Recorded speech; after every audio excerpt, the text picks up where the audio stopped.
예레미야가 3장 55절부터 66절 말씀 같이 합니다. 여호와여, 내가 심히 깊은 구덩이에서 주의 이름을 불렀나이다. 주께서 이미 나의 음성을 들으셨사오니 이제 나의 탄식과 부르짖음에 주의 귀를 가리우지 마옵소서. 내가 주께 아뢰는 날에 주께서 내게 가까이하여 가라사대 두려워 말라 하셨나이다. 주여, 주께서 내 심령의 원통을 펴셨고 내 생명을 속하셨나이다.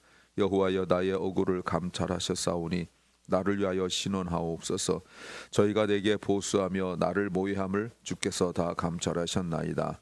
여호와여, 저희가 나를 회파하며 나를 모해하는 것, 곧 일어나 나를 치는 자의 입술에서 나오는 것과 종일 모해하는 것을 들으셨나이다. 저희가 앉든지 서든지 나를 노래하는 것을 주여 보옵소서. 여호와여, 주께서 저의 손으로 행한 대로 보응하사 그 마음을 강팍하게 하시고 저주를 더하시며 진노를 저희를 군축하사 여호와의 천하에서 멸하시리이다. 아멘. 예레미야가 구덩이에 빠지는 그 경험을 통하여서 그때 자신을 도우셨던 그 하나님께 지금 자신의 상황이 마치 그때 구덩이에 빠졌던 것과 같은 그 이상의 상황인 것을 주님께 말씀드리면서 그때 나를 도우셨던 것처럼 지금 나를 도와달라는 그 간구하면서 놀랍게도 그 예레미야의 마음에 응답이 확신을 갖게 되는 내용입니다. 설교 제목은 끝이 희망이 될 수 있다. 끝이 희망이 될 수 있다는 제목입니다. 끝이라는 것은 절망입니다. 우리가 어떤 임무를 끝냈을 때는 속 시원하고 후련함이겠지만, 그러나 우리가 일반적으로 끝났다, 나 이제 더 이상 소망이 없다, 절망이다 라는 의미와 같습니다. 그런데 예레미야 선지자가 우리에게 지속적으로 보여주고 있는 것이 무엇이냐면 그 끝이 오히려 희망이 될 수 있다는 것입니다. 왜 그렇죠? 기도 때문에 그래요. 기도에는 끝이 없어요. 그러므로 기도를 지금 시작해야 된다라는 것을 우리에게 가르쳐 주죠. 어떤 걸까요? 첫째는 기도가 전부일 때가 온다는 겁니다. 지금 예레미야의 상황이 매우 어려운 상황이에요. 52절부터 보면 무고히 나의 대적된 자가 나를 새와 같이 심히 쫓도다. 저희가 내 생명을 끊으려고 나를 구덩이에 넣고 그 위에 돌을 던지며 물이 내 머리에 넘치니 내가 스스로 이르기를 이제는 멸절되었다도다. 마치 예전에 예레미야가 시드기야 왕에 의하여 그 신하들이 구덩이에 던졌던 것 같아요. 정말 그 구덩이 도무지 스스로 빠져나올 수 없는 곳이고 상황이에요. 물론 그때는 예레미야를 구덩이에 던져놓긴 했지만 그 구덩이는 마른 구덩이였습니다. 그리고 돌을 던지지도 않았고 물이 차지도 않았어요. 그런데 그렇다고 그거를 사실적으로 설명하고 그건 아니에요. 지금 자기의 상황은 그때 구덩이에는 마른 구덩이였고 그리고 누가 돌을 던지지도 않았는데 지금 자신의 상황은 적군에 의하여서, 자신은 곧 지금 예루살렘 상황이죠. 적군에 의하여서 구덩이에 던져져 있고 또 돌을 던졌습니다. 돌을 한두 개 던져서 맞추려는 것이 아니라 돌로 무덤처럼 덮어버리는 상황인데 거기에 엎친 데 덮친 격으로 힘든 것이 생겼는데 물까지 지금 점점 차오고 있어요. 여러분 어떻게 살아납니까? 아무것도 살아날 수 없어요.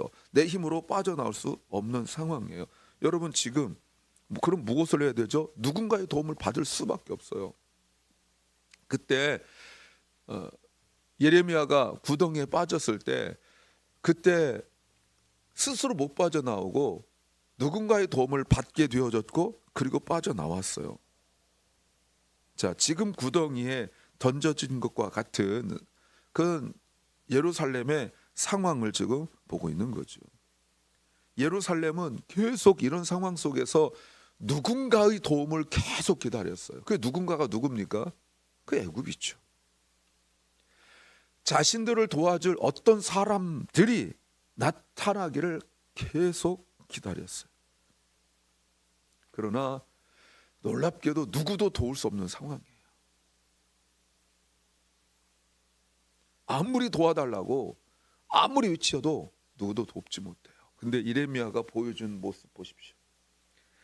예레미야가 보여준 모습은 55절, 여호와여 내가 심히 깊은 구덩이에서 주의 이름을 불렀습니다. 계속 불렀습니다. 예레미야는 보여준 것은 기도예요. 상황이 악화되어지니까 더욱 간절하게 주님의 이름을 불렀어요. 이것이 예레미야가 한 일의 전부예요. 왕을 의지할 수도 없고 또 친구를 의지할 수도 없는 그런 상황이었어요. 이때는 오로지 하나님밖에 의지할 수가 없었어요. 그래서 하나님을 불렀어요. 결국 누가 이 문제를 해결합니까? 예루살렘의 지금 상황을 해결할 수 있는 사람 없습니다. 나라도 없어요. 그들은 예루살렘이 정말 힘든 상황에 빠졌을 때 모두 외면했습니다. 주변의 나라들, 사람들은 오늘 본문 보십시오. 오히려 비웃고 있어요. 그런데 하나님은 결국 이 문제를 해결했어요. 무엇밖에 못할 때? 기도밖에 못할 때. 이럴 때가 와요. 내가 하나님께 기도하는 것이 나의 소망과 나의 희망과 살아남을 위하여 할 수 있는 전부일 때가 와요. 만약에 기도가 전부가 아니라면 아직 멀었어요. 두 번째는 기도 체험이 중요하다는 겁니다. 이렇게 기도하면서 그 예레미야의 마음속에 갖게 된 것이 56절이에요. 주께서 이미 나의 음성을 들으셨사오니 이제 나의 탄식과 부르짖음에 주의 귀를 가리우지 마옵소서. 자, 지금 예레미야가 그 마음속에 있는 확신이 무엇이냐면 이미 믿음의 확신이죠. 주님이 이미 들으셨습니다. 그런데 주께서 들으셨는데 그 다음 들으셨으면 뭔가 행동을 해야 되잖아요. 주님 앞에 주님이 이미 나의 간구를 들으신 줄 믿습니다. 네, 주님 이제는 들으셨으니까 나를 도울 행동을 해 주십시오. 주님께서 어떻게 응답하실까요? 57절 내가 주님께 기도한 날에 주께서 내게 가까이 오셨어요. 그리고 말씀하셨어요. 두려워 말라. 어떻게 생각하세요?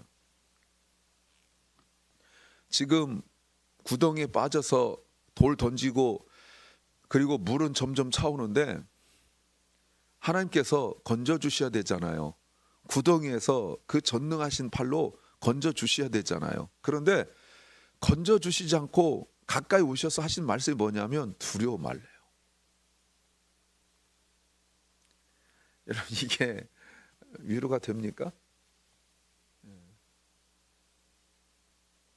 야고보서 4장 8절에 하나님 가까이 하라 그리하면 너희를 가까이 하시리라 라는 말씀이 있지만 그러면 그 말씀을 이렇게 들었을 때 힘이 나냐 이 말입니다.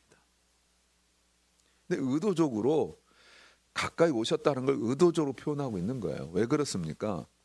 예루살렘이 힘들어서 도와달라고 그럴 때 어떤 사람도 어떤 나라도 가까이 오지 않았어요. 왜요? 예루살렘을 도와봤자 이제는 멸망당했으니까 뭐 도와봤자 의미도 없고 또 자기들이 도와주러 오기에는 바벨론이 너무 강해요. 그러니까 오지 못해요. 그런데 하나님은 가까이 오셨어요. 자, 보세요, 여러분. 한 가지 우리가 확인하고 또 점검해야 될 것이 있죠. 하나님이 지금 예레미야가 기도할 때 지금은 응답 주셨다는 것이 아닙니다. 이 말이 뭘까요? 과거에 예레미야가 경험했던 기도 체험을 가지고 이야기하는 거예요. 예전에 예레미야가 구덩이 빠졌을 때 그때는 아무 말 없었는데 예레미야 애가에서 말하기를 자기가 그때 구덩이에 빠진 그 절망적인 상황 속에서 아무도 자기를 도울 수가 없었죠. 친구들이 가까이 올 수 있습니까? 못 오죠. 왜요? 왕이 막고 있잖아요. 지금 예루살렘이 힘듦에 빠져 있죠. 아무도 가까이 못 오죠. 왜요? 바벨론이 막고 있잖아요. 지금 이렇게 보는 거예요. 그런데 친구도 가까이 못 오고 자기를 도울 사람도 아무도 가까이 못 올 때에 하나님이 가까이 오셨다는 그 믿음의 기도의 체험, 그 체험을 가지고 하나님께 기도하는 거예요. 여러분, 지금 기도 응답을 받아본 사람이, 기도 체험이 있는 사람이 가질 수 있는 확신이에요. 이렇게 기도할 때 누구도 나를 가까이 하고 돕지 못하지만 주님은 나를 가까이 하신다는 거예요. 근데 여러분, 이렇게 하나님 앞에 기도할 때 하나님이 나에게 가까이 하신다라는 그 확신을 가지고 평안을 누리는 것이 쉬울까요? 결코 쉽지 않죠. 왜요? 나는 여전히 구덩이 속에 있기 때문에 그래요. 요셉이 형들에 의하여 구덩이에 던져졌습니다. 얼마나 외쳤어요. 형 도와달라고. 근데 오히려 형들은 그 구덩이 밖에 앉아서 자기들끼리 먹고 낄낄거리고 웃고 기뻐하고 즐거워했어요. 지금 보세요. 44절에서 예레미야 그런 말 했어요. 주께서 구름으로 스스로 가리우사 기도로 상달치 못하게 하시고. 이미 어떤 사람도 있었냐면 기도해도 소용없다라고 말한 사람들이 있었어요. 그 기도가 하나님께 상달되지 못한다라고 생각한 사람들이 있었어요. 근데 예레미야는 지금 강조하는 게 뭐냐면 그래도 역시 기도밖에 없다. 기도해야 산다는 것을 이야기하죠. 왜요? 예전에 내가 구덩이에 빠졌을 때 아무도 나를 가까이 못했지만 하나님은 나한테 가까이 오셔서 두려워 말라라고 말씀하셨다는 거예요. 이때 두려워 말라 이 말은 그저 마음의 위로만 주려는 것이 아니라 하나님의 마음을 전하는 것이고 하나님의 계획을 전하는 거죠. 물론 하나님께서 예레미야를 이렇게 초자연적으로 끄집어내신 건 아니에요. 공중으로 쭉 떠서 끄집어낸 건 아니에요. 누군가가 마음을 움직였고 그리고 왕에게 갔고 왕이 그 말을 듣고 갑자기 마음의 감동을 받고 움직였죠. 하나님께 역사하시는 거예요. 우리가 기도할 때 하나님은 생각지도 못한 누군가를 움직여요. 그리고 그 일을 진행하세요. 그래서 우리가 기도 체험이 있어야 되는 거예요. 그래서 우리가 기도의 자리에 있어야 되는 거예요. 지금 당장 어려울 때 예전에 나를 도우셨던 그 주님, 내가 기도했을 때 응답하셨던 그 주님을 붙들고 다시 한번 기도할 수 있는 힘을 얻는 거죠. 그러니까 기도 체험이 없는 사람들이, 기도의 간증이 없는 사람들이 기도의 자리에 나오질 않아요. 왜요? 체험이 없으니까, 간증이 없으니까 말이죠. 세 번째는 기도를 확신해야 한다는 겁니다. 예레미야가 주님께서 오셔서 가까이 오셔서 두려워 말라라고 말씀하셨는데 58절 주여 주께서 내 심령에 원통을 펴셨고 내 생명을 속하셨나이다. 여호와여 나의 억울을 감찰하셨사오니 나를 위하여 신원하옵소서. 저희가 내게 보수하며 나를 모의함을 주께서 다 감찰하셨나이다. 주님이 가까이 오셔서 두려워 말라라는 말씀을 듣을 때 마음의 위로가 되니까 이제 주님 앞에 다 이르는 거예요. 지금 무슨 말입니까? 이렇게 하나님 앞에 내가 기도했을 때 하나님이 내 문제를 해결하셨다는 거예요. 나의 기도 제목이 뭐냐면 원통함이잖아요. 오늘 원통함 나왔잖아요. 다 풀어주셨다는 거예요. 여러분 기도를 계속하는 사람이 이런 믿음이 있어야 돼요. 하나님이 나의 원통함 즉 기도 제목을 들어주신다. 58절 보세요. 주께서 내 심령의 원통을 펴셨고 내 생명을 속하셨나이다. 여러분, 펴셨고 속하셨다 이 말은 고엘을 의미해요. 고엘이 어디서 나옵니까? 룻기에서 나오잖아요. 보아스가 보여준 모습이잖아요. 하나님이 내 생명을 기업 물으셨다는 뜻이에요. 보아스가 룻을 취하여서 아들을 낳으면 모든 재산을, 룻의 재산을 다 물려주는, 그게 고엘이잖아요.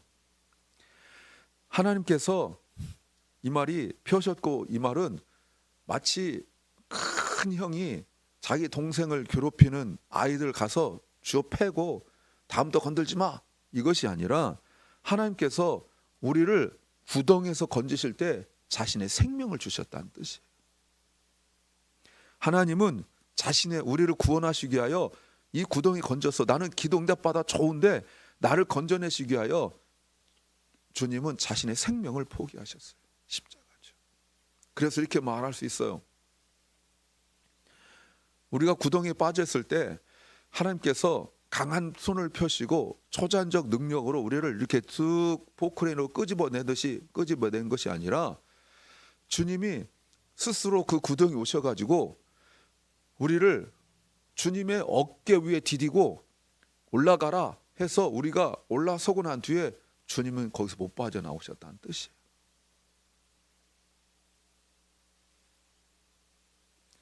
자신의 생명을 내놓고 우리를 도우셨어요.